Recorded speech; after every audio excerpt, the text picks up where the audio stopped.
término medio extraño, pero acuérdense que tenemos que incorporar a nuestro léxico palabras nuevas y hasta donde sea posible palabras técnicas. Los estudiantes a veces me preguntan: profe, ¿y usted de dónde saca tanta palabra? Yo, leyendo. Cuando usted lee, a ti se te incrementa el léxico. Pero si te pones a leer periódico o revistitas así de mala muerte, si quieres aprender vocablo técnico de teología, pues debes leer libros de teología, pero buenos libros. Y lo otro, hacer uso del término tan pronto tú lo puedas. Por ejemplo, ¿usted sabe cómo se llama la persona que le gusta fomentar herejías? Usted diría hereje, pero no, el hereje es el que practica la herejía que alguien genera. El generador de herejía se llama heresiarca. Heresiarca, H-E-R-siarca. Así como cuando ustedes escriben heresiarca. Heresiarca. Eso significa una persona que fomenta, que genera. ¿Ok? Entonces, esta noche vamos a hablar una mirada a la escatología. Vamos a hablar de este vocablo porque es importante y hay que definirlo. Escatología.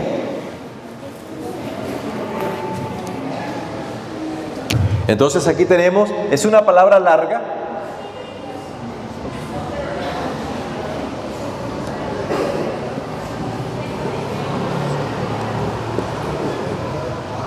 Está dividida en dos. Esta significa último y esta estudio, ciencia, tratado.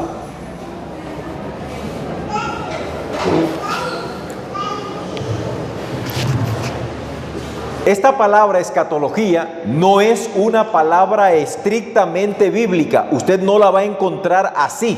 La escatología, no. Esta palabra es inventada por nosotros. Una persona que inventa palabras, se llama así: onomaturgo.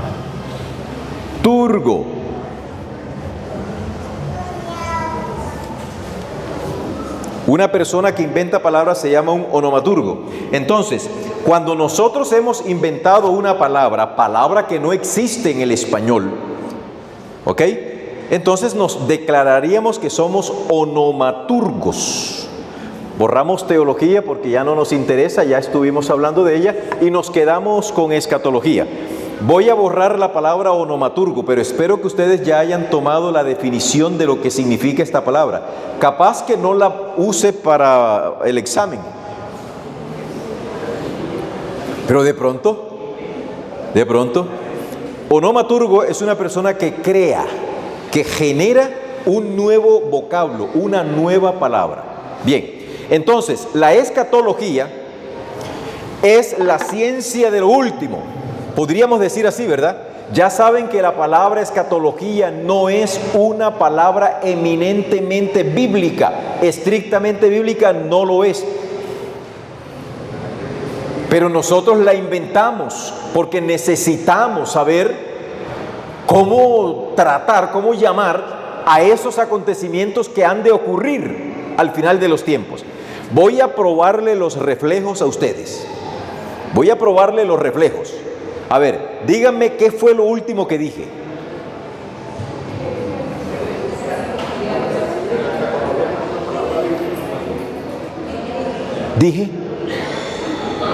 ¿Se dan cuenta que las damas son más pilosas que nosotros? Por eso nos tienen como nos tienen. Ya las hermanas dijeron, ¿qué fue lo último que yo dije? Y en cambio acá mi hermano César, el hermano César, ya estaba echando un carretazo, no que tal cosa y no sé qué cosa. Y le dije, claro, Ahora les pregunto yo a ustedes, todo lo que nosotros vivimos, los seres humanos, vivimos siempre en un presente continuo. La palabra continuo ya es pasado. Y nosotros tenemos mucho pasado y a medida que avanzamos en edad, tenemos mucho pasado y poco futuro. Los niños tienen mucho futuro y poco pasado. Mi padre, que de pronto ustedes lo vieron en la transmisión de anoche, de ayer, 90 años tiene mi papá ya. Él tiene mucho pasado y poco futuro en proyecciones humanas. De esto vamos a hablar rapidito esta noche, pero quiero que por favor tengan en cuenta lo siguiente: la escatología es lo que se dice de lo último que ha de ocurrir. Es la ciencia que estudia las cosas finales, pero no se sorprendan cuando ustedes busquen en San Google, busquen un diccionario especializado, entren la palabra escatología y la definición sea tratado o ciencia que habla del excremento. Sí, porque la escatología también implica eso. ¿Por qué? Porque todos nosotros comenzamos aquí y terminamos por allá. Lo que entra sale. Eso es escatología. Pero en contexto bíblico, la escatología es lo que ha de ocurrir al final de los tiempos. La escatología es lo que ha de ocurrir al final de los tiempos. Antes del pecado, y esto grábenlo con letra de oro, antes del pecado no existía escatología. Antes del pecado de Adán aquí en la tierra no existía escatología. ¿Por qué? Porque Adán iba a ser eterno, pero eterno relacional. Explico esto. ¿Era Adán eterno por sí mismo? No, era eterno relacional. ¿Hermano Gabriel? Ajá. El hermano Ricardo, pero él me dijo que sí. Él se llama entonces Ricardo Gabriel, lo bautizamos. Acabamos de crear un nuevo nombre para el hermano Ricardo. Él es Dios, yo soy Adán. Me permite su mano, la derecha. Pero agárreme suavecito porque...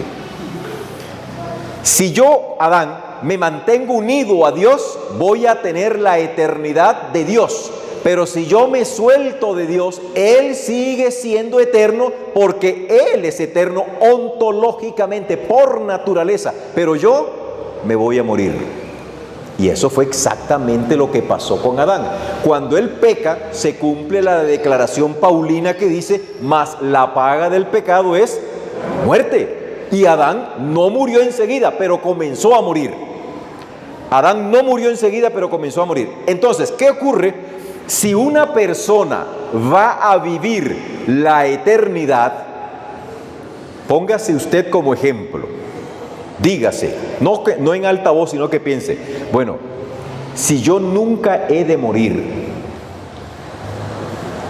¿a usted le importaría lo que le ha de ocurrir dentro de 500 millones de años? No le importaría, porque si nunca va a morir, pues para que venga lo que venga, si yo no voy a morir. Pero si ya yo sé, como dice la Biblia, el que vive sabe que ha de morir, ahora a mí sí me interesa saber qué me ha de ocurrir dentro de 10, 15, 20 años, porque yo no sé el día y la hora en que he de entregar el equipo, en que me he de morir. Yo no lo sé. Ahora sí me interesan los eventos finales de mi vida, porque ya yo he pecado. Entonces la escatología aparece tan pronto el pecado aparece en el Edén. Y por eso es que usted se encuentra que Génesis 3:15 es la primera profecía. Y la profecía forma parte de la escatología. La profecía forma parte de la escatología. Y enemistad pondré. Ese pondré está en pasado, presente o futuro. Está en futuro. Y enemistad pondré entre ti y la mujer. Esta te herirá a futuro en la cabeza y tú le herirás futuro el calcañar. Ninguno de estos acontecimientos proféticos había ocurrido en el momento, estaba proyectado para el futuro. Por eso aparece la escatología. Tan pronto el hombre peca, aparece la escatología. Pero curiosamente,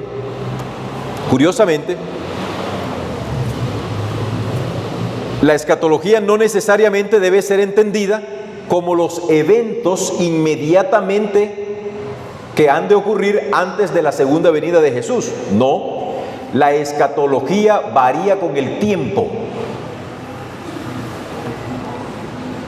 Vamos a ilustrar, aclarando que estos personajes bíblicos de los cuales voy a hacer alusión no usaban esta palabra escatología, porque esta palabra es de cuño moderno, es de aplicación moderna. La palabra escatología no aparece en la Biblia. Entonces, para Adán, ¿qué era lo que Adán esperaba como evento final? El nacimiento de un niño que lo salvara a él. La simiente. Esa era para Adán y Eva su escatología. En el caso de... y la expectativa escatológica de Adán era mayor, debido a que él sería muy longevo. Adán no murió de 80 años, Adán murió de 900 y más años, 50, 30, creo que... Vamos a ver, en los tiempos de Abraham, la escatología de Abraham no estaba amarrada. A Abraham no le interesaba en lo absoluto la comprensión de las 7 trompetas. ¿Por qué no le interesaba la comprensión de las 7 trompetas? En primer lugar, porque las 7 trompetas no se habían escrito. Y en segundo lugar, a Abraham lo que le interesaba era saber, bueno, ¿y quién será mi heredero? Yo no tengo hijos, ¿quién será mi hijo? Porque tú me lo prometiste, pero no tengo hijos. Para Abraham, la escatología que a él le importaba era saber quién sería su hijo heredero. Nos vamos en los tiempos de David, dando saltos largos en el tiempo. A David no le interesaba en lo absoluto la comprensión de las 2300 tardes y mañanas. En primer lugar, porque esa profecía no estaba dada. Y en segundo lugar, porque a él lo que le interesaba era saber, Señor, ¿será que yo te puedo hacer un templo? A él le interesaba saber lo que vendría dentro de poco tiempo, porque las profecías de la profecía de 2300 años o tardes y mañana no había sido dada. En tiempos de Jesús, ya nos pasamos al Nuevo Testamento, la escatología, los eventos finales de los discípulos estaba ligada a la comprensión nacionalista que ellos habían aprendido en la escuela de los escribas y de los fariseos. Explico esto. Los judíos decían que ellos eran el pueblo de Dios y que en ellos se cumplirían todas las profecías. Los discípulos de Jesús, que eran tan judíos, ellos todo lo interpretaban a la luz de ese pensamiento nacionalista. Nosotros. Mucho cuidado que no nos haya a pasar igual como adventistas del séptimo día, que pensemos que nosotros somos los que vamos a terminar de predicar el evangelio en todo el mundo. ¿Cómo se les ocurre decir eso?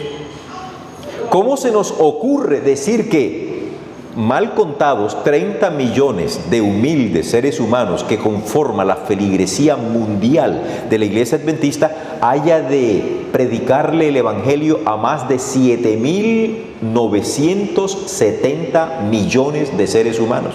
Porque los 30 millones ya están... Es absurdo. Tengamos mucho cuidado de pensar de que Dios no vendrá si nosotros no nos ponemos las pilas para predicar el evangelio.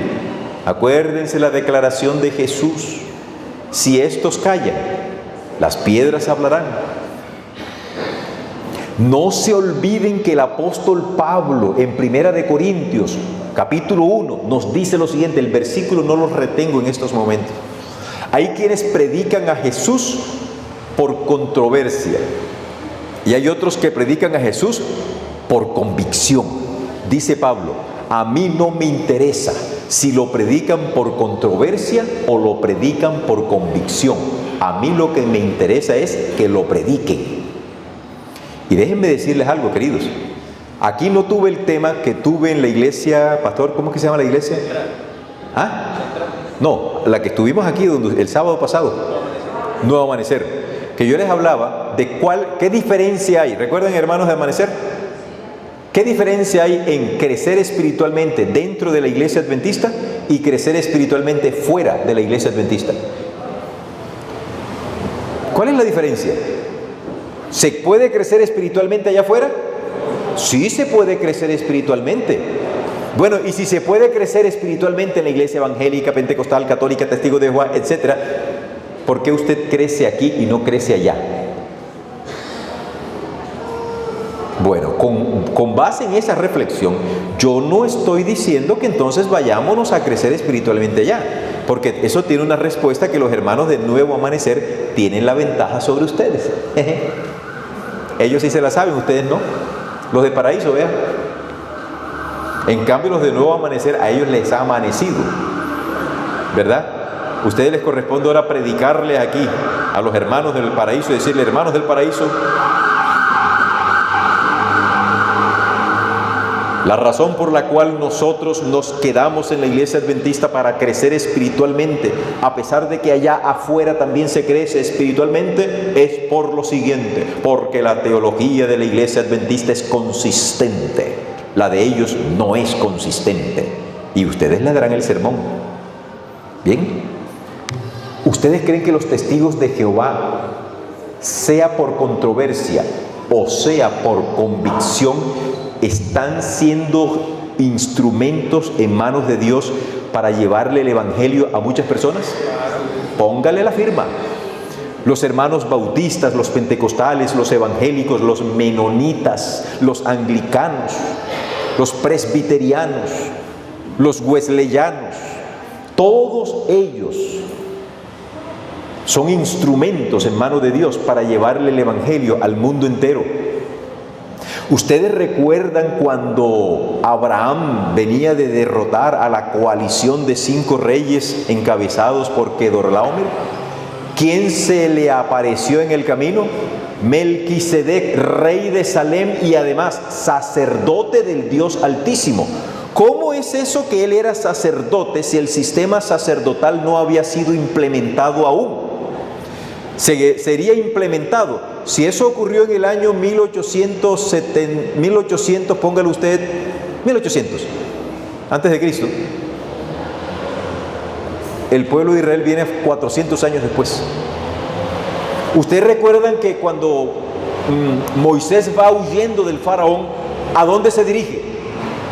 A Madián. ¿Y con quién se casa el hermano Moisés?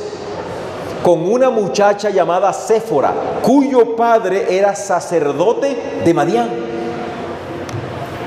Ustedes recuerdan a un tal Balaam, que era profeta de Dios y que era de Petor. Petor era un pueblo mesopotámico.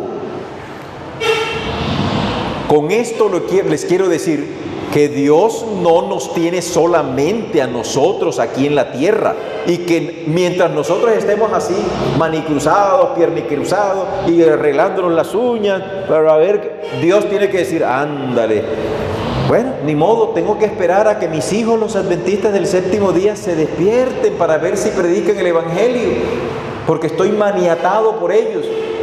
Acuérdense lo que dijo Serpa. Acuérdense lo que dijo el coterráneo de ustedes.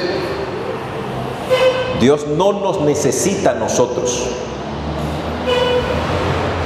Dios tiene mucho pueblo diseminado. Bien. Entonces, ¿cuál era la escatología en los tiempos de Jesús? Los discípulos pensaban que el templo de Jerusalén marcaba el ritmo de la nación. Equivocados, pero ese era el concepto. Jesús se encargó de sacudirlos. Ustedes recuerdan que Jesús iba un día por el templo y entonces los discípulos le dicen, más o menos así, mira Señor, tremendos muros, tremenda piedra. Y le dice Jesús, ¿qué les dijo? De cierto os digo que no quedará aquí piedra sobre piedra. Oiga, a los discípulos, plop. ¿Cómo así, Señor? ¿Por qué tú nos estás diciendo que el templo será destruido? Si tú le dijiste a Salomón hace 200 años que tu morada sería aquí en el templo, y si tú permites que el templo sea destruido, nos estás queriendo decir que la presencia tuya también será destruida. Y Jesús les dice, muchas cosas tengo que deciros, pero aún no las podéis sobrellevar. Estáis muy bichecitos todavía. Y muchos de ustedes que me escuchan, en algunos aspectos, también están muy tiernecitos. Algunos todavía están alimentándose con biberón espiritual. Y hay que ir creciendo, hay que ir entendiendo más la dinámica de Dios. Volviendo al tema de la escatología, en los tiempos de la iglesia primitiva y en la teología paulina, la escatología giraba en torno a la aparición del hombre de pecado y al establecimiento del reino de Dios en su generación. Ustedes recuerdan que Pablo dijo, luego nosotros, los que vivimos, y Pablo se incluyó dentro del grupo que estaría vivo cuando Cristo viniese por segunda vez. Esa era la escatología en los tiempos de la iglesia cristiana primitiva. En los tiempos de los pioneros de la iglesia adventista, la escatología giró al principio en el cumplimiento de la profecía de los 2300 días. Luego se pensó que Jesús vendría en 1888. Aunque no se dijo que vendría en ese año. Hoy, nuestra escatología es diferente. Nosotros estamos casi que con la mira puesta en la célebre ley dominical. Nosotros estamos esperando la ley dominical, y hay dentro de la iglesia un grupo especializado de cazanoticias. Y entonces donde va Francisco, o donde estuvo Karol Wojtyla, Juan Pablo II, o donde estuvo Ratzinger, Benedicto XVI, cualquier cosa que ellos decían, aquí está ya la ley viene, ya casi, ya se firmó, ya se va a firmar, está que se firma, ya tienen el lapicero en la mano. Y nos dicen que aquí en la iglesia hay jesuitas infiltrados. Que Francisco sacó una encíclica ahorita, prontito, Domini Dei. No, ¿cómo se llama? Laudato. Ya, el domingo viene. Criaturas espirituales, hermanos míos, el domingo, no crean ustedes a Satanás tan tonto. Él sabe que hay un pueblo que conoce muy bien este evento, porque una dama escogida por Dios e inspirada por Dios les escribió a ese pueblo diciéndoles, tengan cuidado que la ley dominical viene. Y ahora ese pueblo, la iglesia adventista, cree, y cuando digo la iglesia adventista no estoy diciendo de la organización de la asociación general, estoy hablando de ti, que eres miembro fundante de la iglesia. Creen que hay que esperar la ley dominical, y entonces cuando la ley dominical llegue, me pongo las pilas. La ley dominical nos puede estallar en la cara y ni cuenta nos vamos a dar. Y aquel que está transigiendo con el sábado hoy y que está esperando la tan anhelada ley dominical, cuando ésta venga, por estar transigiendo con el sábado hoy, va a transigir también con el sábado allá. Entonces no se trata de tener tanto conocimiento, que es importante. Lo más importante en este contexto es la preparación, que nosotros estemos preparados. Entonces hoy la escatología, la nuestra, se ha vuelto en muchos casos escatología de periódicos, escatología noticiosa. El COVID-19 dinamizó la posibilidad de que ciertos acontecimientos que se esperaban en un futuro lejano, por ejemplo, que nadie pueda comprar y vender. Ustedes no recuerdan, hermanos, que hace unos años había un prurito, comezón, rasquiña, sarna, eso. Bueno, eso no lo dije yo, estoy repitiendo lo que dijo el hermano Elber. Ahora lo bueno es que el hermano Elber dijo, yo no dije eso, pastor. Bien, hay picazón, prurito. Bueno, la marca de la bestia, el 666. Por mucho tiempo se estuvo diciendo que el 666 era el código de barras, que hoy están en todos los productos que se venden en un supermercado. Antes de eso, el 666 lo tenía la compañía Unilever, porque tenía el 666, unos numeritos que veían esas mentes fantasiosas. Ahí veían el 666. Yo me ponía a mirar ese número y yo no veía ningún 6 por ningún lado. Ustedes no se han preguntado, ¿y cómo ocurrirá de que los adventistas del séptimo día los que decidan guardar el sábado no podrán comprar ni vender? Bueno, la COVID o el COVID-19 nos dio una leccioncita. Ustedes recuerdan, no sé si aquí en Bucaramanga se dio, pero en Medellín, donde vivo, se daba el hecho de que uno tenía que comprar por el número de la cédula. ¿Les pasó acá? ¿Podían ustedes comprar en otro día que no fuera el día en que le correspondía? Ahí hay un ensayo. Solamente tenemos un ensayo. Y ese acontecimiento que nosotros nos lo idealizábamos por allá en el futuro, de repente ocurrió y ya está aquí entre nosotros. Ya el mundo está acostumbrado a eso. Ahora entiendan que las minorías que hoy son protegidas, como los movimientos LGTBI, las minorías, las negritudes colombianas, las ONIC, la organización no indígena, la Organización de Indígenas de Colombia, son minorías y son protegidas por el Estado. Cuando llegue ese momento, se invertirán los papeles. Y hoy las minorías que son protegidas, en aquel entonces no serán protegidas. Y le echarán la culpa a los que guardan el sábado, no a los adventistas del séptimo día. Porque nosotros haremos parte de los que guardan el sábado también. Así que, querido, lo que se nos avecina es como para alquilar balcones. Si usted quiere formar parte de la comparsa o quiere formar parte de los espectadores, ¿qué quieres tú? ¿Formar parte de la comparsa o formar parte de los espectadores? Hay que formar parte de la comparsa, aunque ese es un vocablo que estoy inventando en estos momentos, ¿vale? Entonces, noticias, escatología de periódicos. Un gran tsunami sacudió la costa oriental de Bangladesh en el 2014. En el 2019 ocurrió un terremoto de dimensiones catastróficas. Alcanzó el 8.9 en la escala de Richter. Inmediatamente los escatólogos dentro de la iglesia adventista sacaron sus cuentas. Este terremoto, esto está ubicado aquí, ya Cristo viene pronto. Y encontramos a muchos predicadores amarillistas dentro de nuestra iglesia que están utilizando esta serie de fenómenos, de señales que se están cumpliendo, y ellos están diciendo, esto forma parte del cumplimiento de la profecía. Ya vamos a hablar de eso. Masacres por todas partes, descomposición social, moral. Queridos, nosotros no debemos estar tan pendientes ni tampoco estar tan olvidados.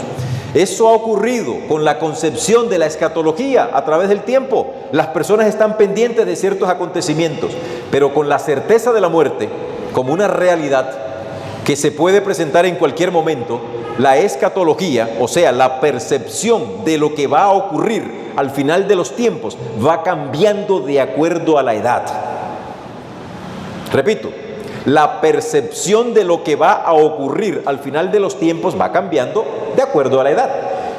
Estos rangos de edad que voy a proponer son subjetivos, ilustrativos, nada exhaustivos. Esto que les voy a decir. Vamos a comenzar con el primer rango de edad, de 1 a 15 años. En ese rango está mi hija Abby, está, ¿cómo se llama? ¿Es niño suyo? ¿Cuántos? Daniel, ¿cuántos años tienes tú, Daniel? 12. Isabela, ¿cuántos años es que tú tienes? Abby, ¿y tú? 11 años. Este primer rango de edad va de 1 a 15 años. En ese rango, la escatología prácticamente es inexistente. ¿Por qué? Porque los niños a esa edad, su principal preocupación es jugar, explorar el mundo, aprender y ponerle problema al papá y a la mamá. Jugar, jugar, jugar. Tienen mucho futuro y poco pasado. De 10 a 15 años, esporádicamente, cuando se escucha un sermón como este, o cuando se enfrenta a una realidad dura, la pérdida de un ser querido o la enfermedad, él más o menos tiene conciencia. Sin embargo, a esa edad hay una alta resiliencia.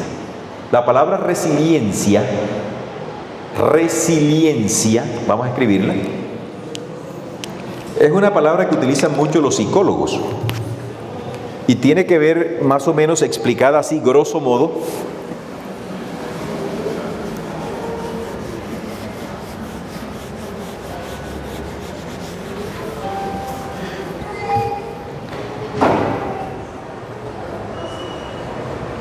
resiliencia es la capacidad, ojo, voy a dar una definición no psicológica. Si hay un psicólogo, por favor, ofrezco disculpas. Yo soy teólogo, no psicólogo. Pero más o menos la resiliencia es la capacidad que nosotros tenemos para salir adelante y decir, este problema y esta situación pasará. De esto me voy a levantar. Esto es algo que tenemos los seres humanos. A mayor capacidad de resiliencia, nosotros avanzamos más rápidamente. Aquel que no tiene ese alto grado de desarrollo resiliencial, entonces esa persona se echa al olvido, se sume en el dolor, entonces cuando aparece la depresión y lo vemos ahí triste, hermano, ¿pero qué le pasa? No, hermano, yo aquí. El resiliente lo mordió el perro, caramba, ese perro muerde duro, vamos a salir adelante ya, se cura y va para adelante. Bien, los niños son muy resilientes. Ustedes, los que tienen niños, ¿no se han dado cuenta que los peladitos, los niños nuestros, ven todo con mucho optimismo?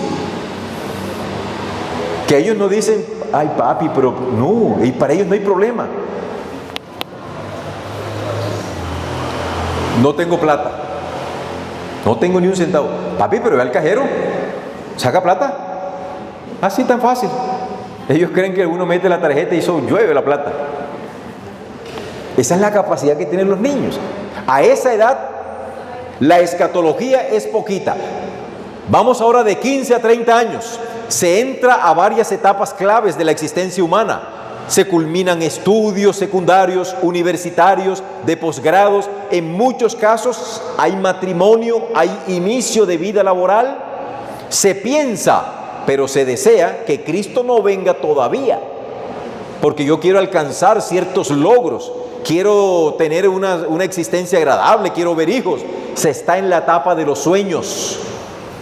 Mucho futuro alcanzable basado en la preparación obtenida.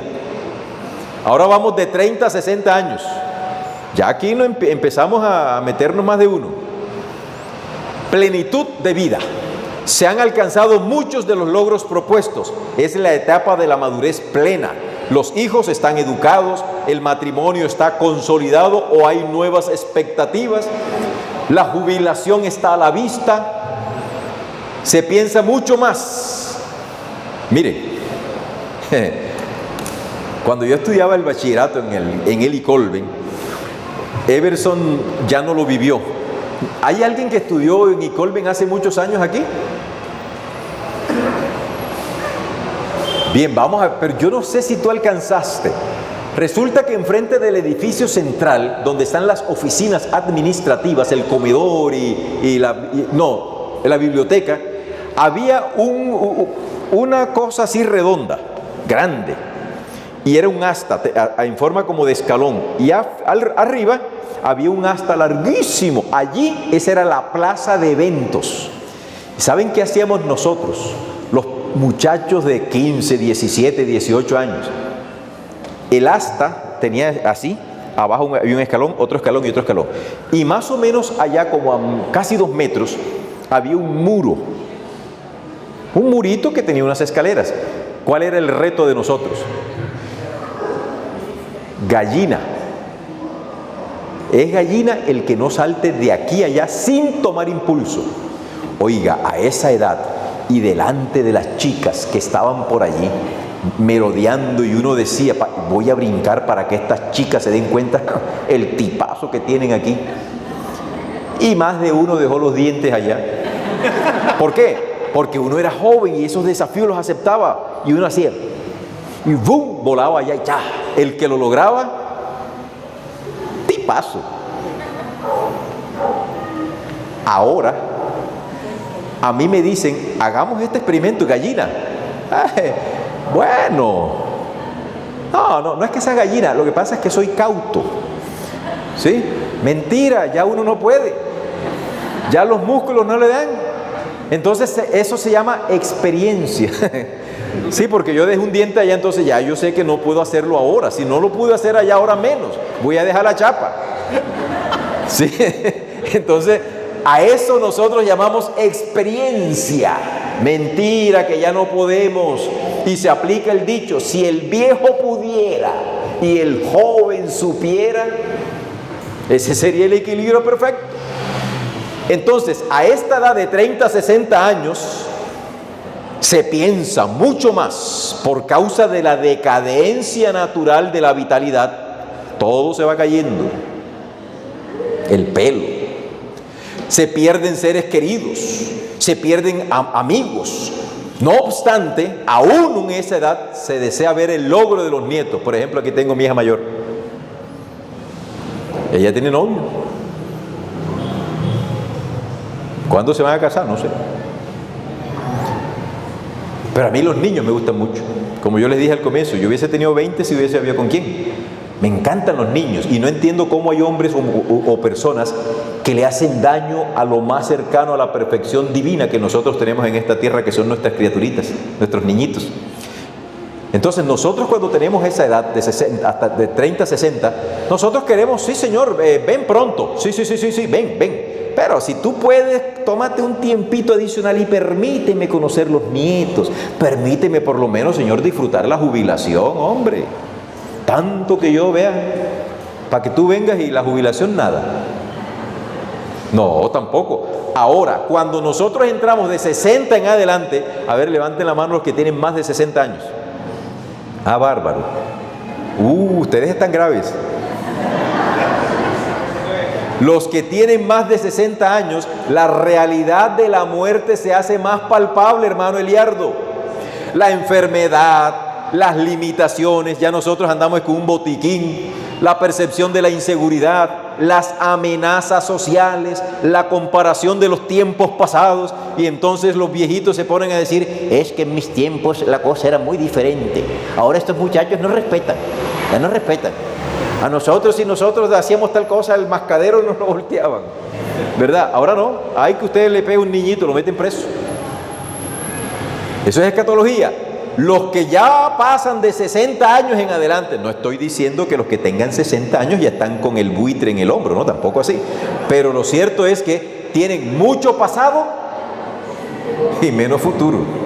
Y cuando se llega a una edad avanzada en años, como la de mi sagrado padre, mi padre puede decir perfectamente, como dijo Job en el capítulo 14 y el versículo 1, el hombre nacido de mujer, corto de días y hastiado de sinsabores. Es que cuando ya llega uno a esa edad, todo pesa. Todo pesa.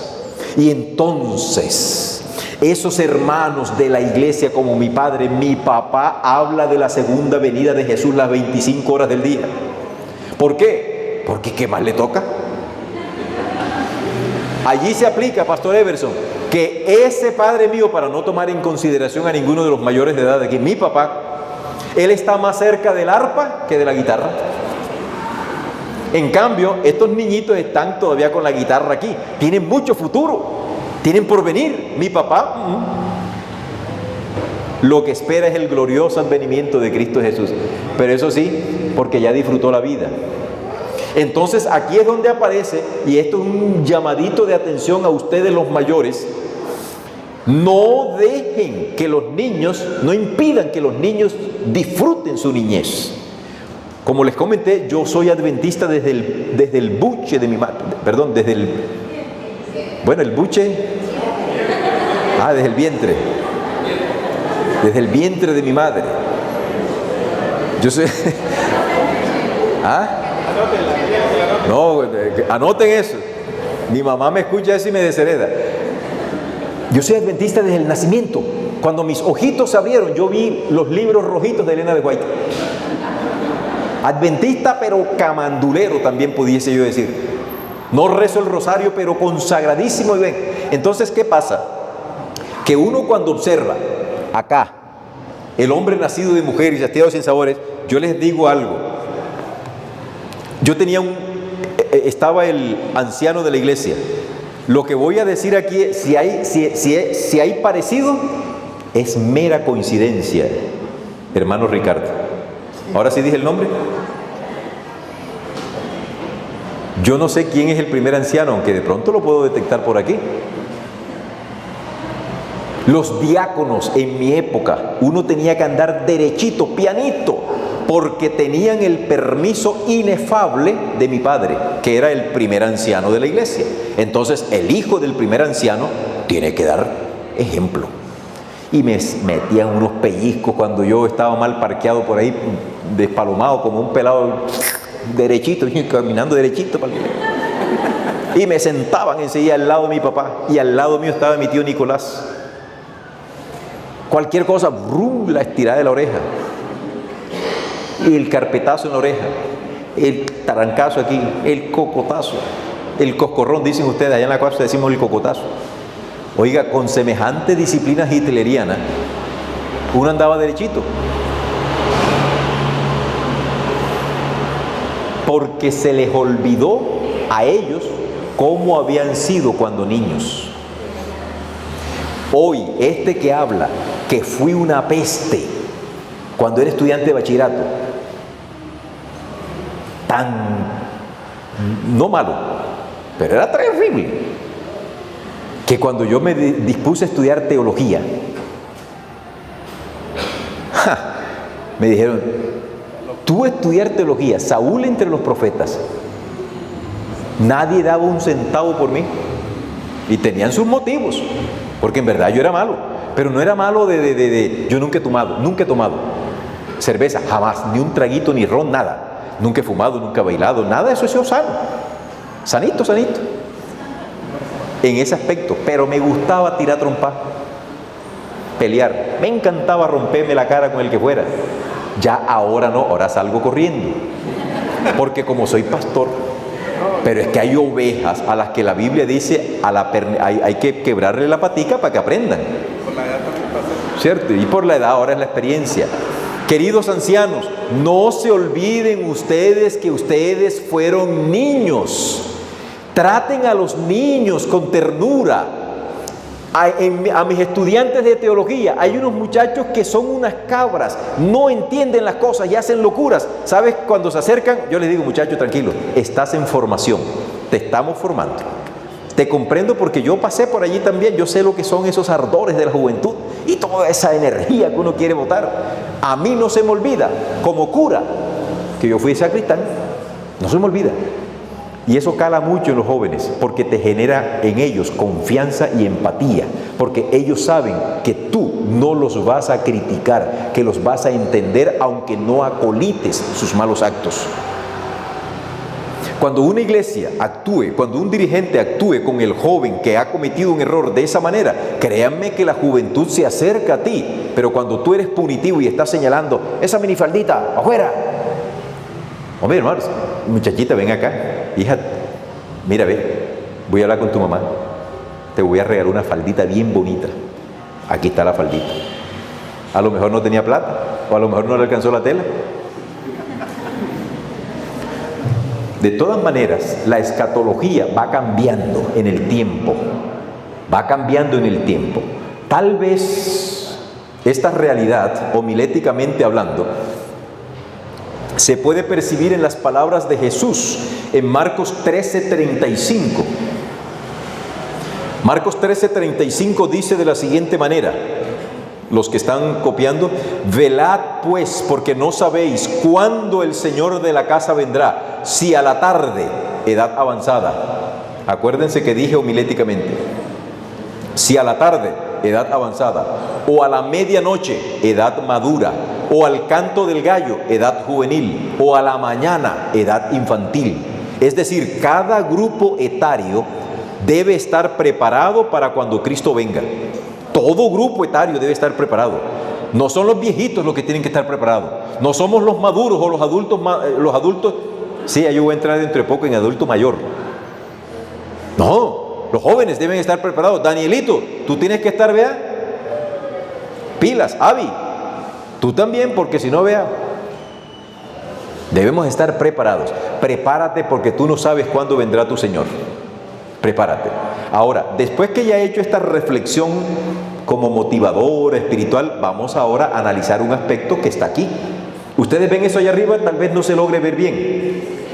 ¿Lo pueden ver bien? Bueno, ejercicio para que activen ese campo neuronal que tenemos.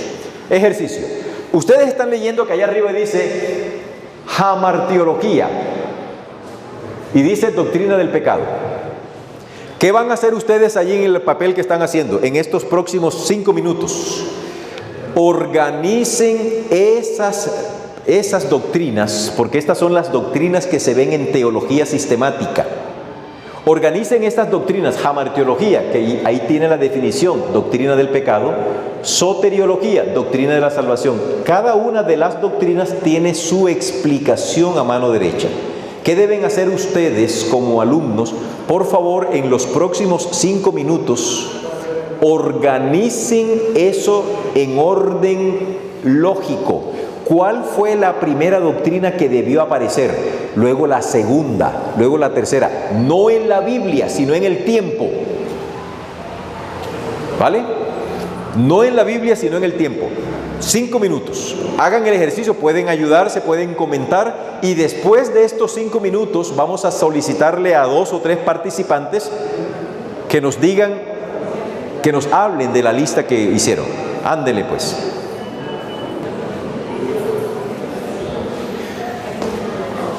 A ver, ¿cómo van?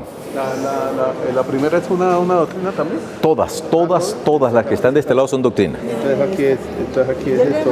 Doctrina del comienzo de los ángeles, pero entonces coloque el nombre de comienzo. Coloque protología. Sí. Teología. Correcto, esa es la idea. El orden lógico de la aparición de la doctrina en el tiempo, no en la Biblia. En el tiempo, por simple lógica, por deducción. ¿Cómo vamos? Van pistoneando la neurona. Eso está bien. A ver, estas alumnas, ¿cómo van? Aquí, pastor, protología para mí, teología. Ajá. Bueno, aquí ahora le hago una observación para que corrija. ¿Quién hizo estas cosas? Entonces, si alguien hizo estas cosas, tiene que ser primero que estas cosas. Por eso le estoy diciendo aparición en el tiempo, no en la Biblia.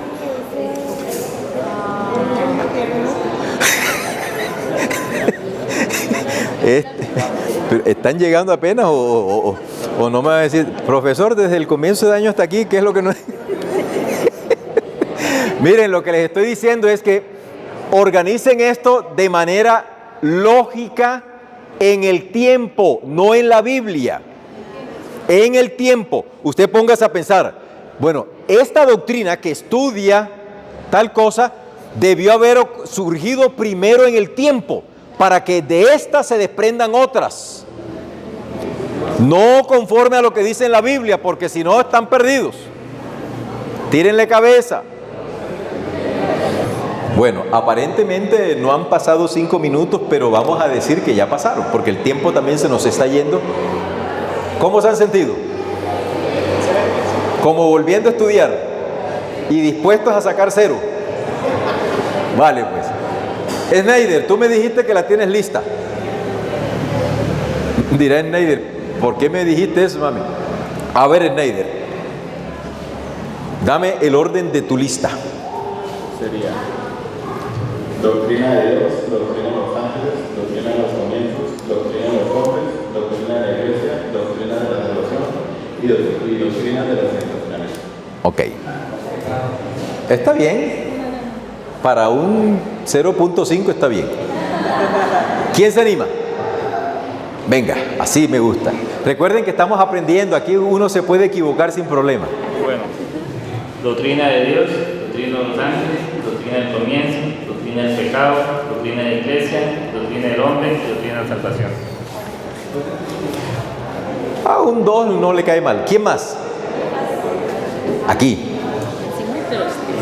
O sea, el 0 está repartido aquí.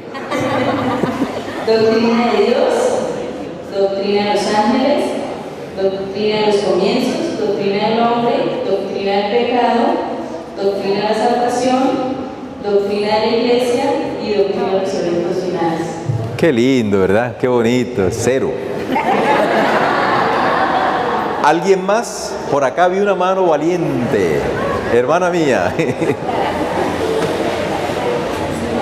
Doctrina de Dios, doctrina de los comienzos, doctrina de los ángeles, doctrina de la iglesia, doctrina del hombre, doctrina de salvación y doctrina de eventos finales.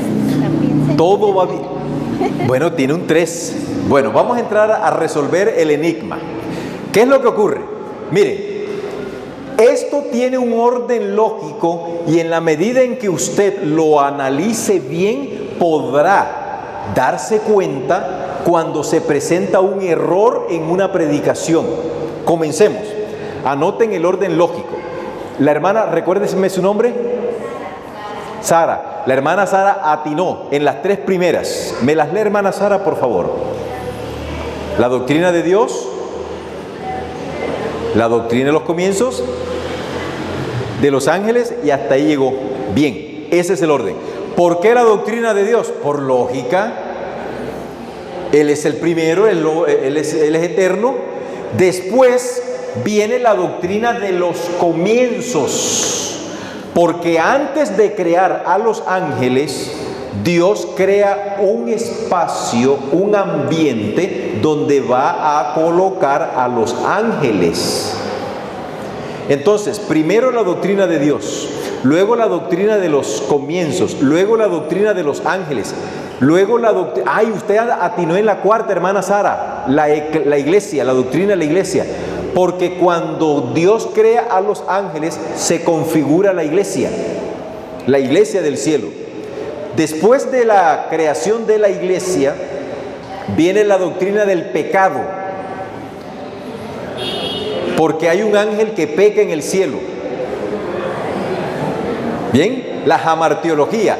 Y vamos a llamar jamartiología A, porque hay pecado en el cielo. Luego, después de la jamartiología, viene algo. Pero nada, aquí nos olvidamos de algo y yo estaba esperando que alguien dijera, no, pastor, se olvidó de esto. Nada de eso. Después de la doctrina de Dios, viene la doctrina de la soteriología. Y yo estaba esperando a ver qué adventista que lee la Biblia y el espíritu de profecía lo hubiese detectado. Porque resulta que antes de que Dios decidiese crear cualquier cosa, ya había elaborado un plan de salvación.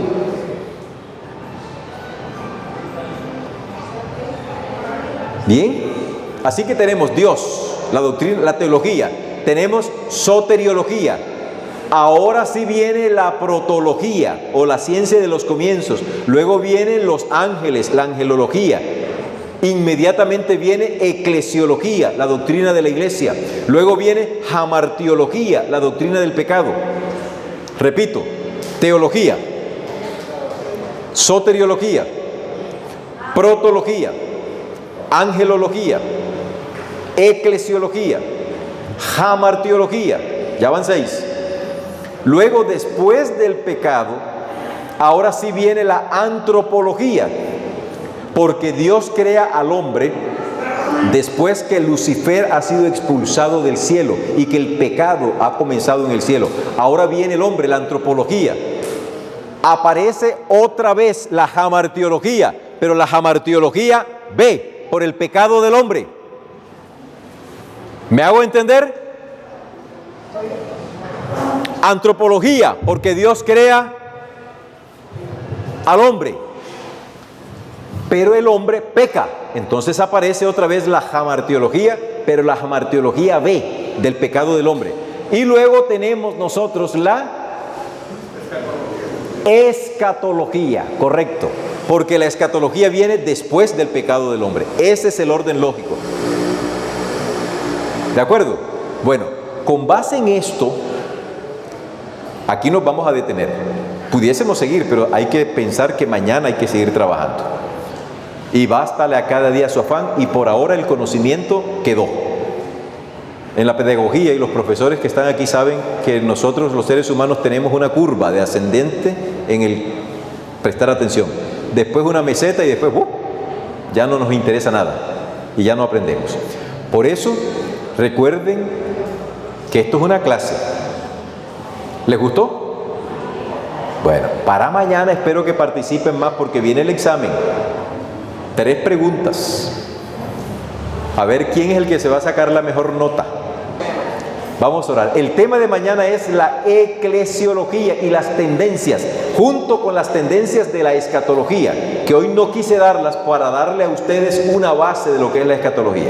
Pero mañana es eclesiología, las tendencias dentro de la doctrina de la iglesia y las tendencias en la escatología, los eventos finales. Vamos a orar.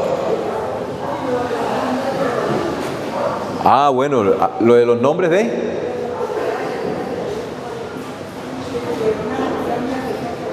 ok. ¿Será que ustedes se pueden sentar un momentito y me dan 5 minutitos, alumnos, queridos hermanos? Es que hay una pregunta. No, créanme, no me demoro. Me parece que es importante. Disculpen. Alguien me pregunta que si el nombre, solamente podemos utilizar el nombre de Jehová, no más. La respuesta es no. Para que usted, a ver, ¿cómo se llama usted? Otilio. ¿En qué idioma me respondió él a la pregunta que yo le formulé? En español. ¿Ok? Es decir, que él me entendió el lenguaje y yo le entendí su lenguaje. Él es Dios. Y yo le pregunto, ¿cuál es tu nombre? Y él me responde en el lenguaje de él. Y el lenguaje de Dios, cuando en la Biblia se ha descrito que Dios ha abierto su boca para hablar, acuérdense que en la clase pasada habíamos dicho que al oído del hombre llega la voz de Dios como el sonido de un trueno, como el sonido de una trompeta o como el sonido de una cascada de agua. Pregunto, ¿usted podría saber qué dijo una trompeta? ¿O pudiese saber cuando él abre la boca qué fue lo que quiso decir con ese trueno que se oyó? No. ¿Usted puede entender las palabras que caen en una cascada de agua? No. Entonces, no se puede saber el nombre de Dios porque eso no es lo indispensable para la salvación. Lo que Dios sí se ha dado es la tarea de entregarle a sus hijos en ese proceso de la autorrevelación lo siguiente: yo soy eterno, el nombre Jehová. Eso es lo que significa el nombre Jehová, para darnos a entender una característica de su existencia, a saber, Él es eterno. ¿Cómo se dice Él es eterno? En hebreo se dice Yahvé, o sea, Jehová. No significa que el nombre de Dios sea Jehová, no, es una característica de su carácter, de su naturaleza. Vamos a la siguiente. Dios es todopoderoso. ¿Cómo se dice todopoderoso en hebreo? El Shaddai. Entonces, cuando se dice, si Dios quiere decir, ustedes quieren saber cómo se dice, yo soy el que todo lo ve, el omnipresente, el que todo lo ve. Todo lo ve en hebreo se dice el Roí. Entonces, yo soy el Roí, yo soy Yahvé, yo soy el Shaddai. ¿Son nombres? No son nombres, son características de la naturaleza de Dios. Y cuando hablamos de Jesús, Jesús tampoco es en sí un nombre, es un título, el Salvador. Pero ¿saben cuál es uno de los grandes problemas que tenemos nosotros a nivel de Latinoamérica? Es que utilizamos el nombre de Jesús y lo hemos perrateado. En la costa, el volver algo popular y común y silvestre es perratear. Jesús Alberto, ¿hay alguien aquí que se llama Jesús Alberto? En inglés, en el mundo anglófono, no encuentra usted el nombre Jesus puesto a un ser humano, nunca. Tienen un sentido de mucho respeto al nombre de Jesús. Nosotros acá no. El nombre de Jesús es, ¿cómo le decimos a Jesús Alberto? Chucho.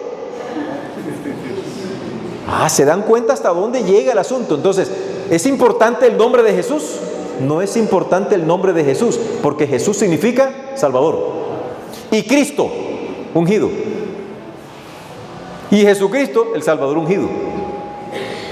Por lo tanto, nuestros queridos hermanos, testigos de Jehová, cometen un error cuando tratan de defender a golpe y espada que el verdadero y único nombre de Dios es Jehová. No, Jehová es el título que Él se da para que nosotros entendamos que Él es eterno por la eternidad. Así que no hay ninguna excusa. Yo puedo decir indistintamente, utilizar uno de los atributos de Dios, que es la eternidad, Jehová. Yo puedo utilizar uno de los nombres que identifican el atributo del Todopoderoso. Puedo decir el Todopoderoso, el Shaddai. El Shaddai, o eterno Dios, o Padre, o querido Dios, etc. No existe un nombre con el cual debemos llamar solo al Ser Supremo, porque Él no tiene un nombre, y para Él lo más importante no es que se sepa cuál es el nombre de Él. Para eso tendrás la eternidad, y cuando lleguemos allá tú le puedes preguntar, "What is your name? My Lord." Y te responde en la voz de Él, y tú le, "Ay Señor, gracias", porque ahora sí le entiendes. Pero ahorita, si Él nos abre la boca y nos dice el nombre, ¿cómo quedamos nosotros? ¿Y eso qué importa? Bueno, queridos, oremos.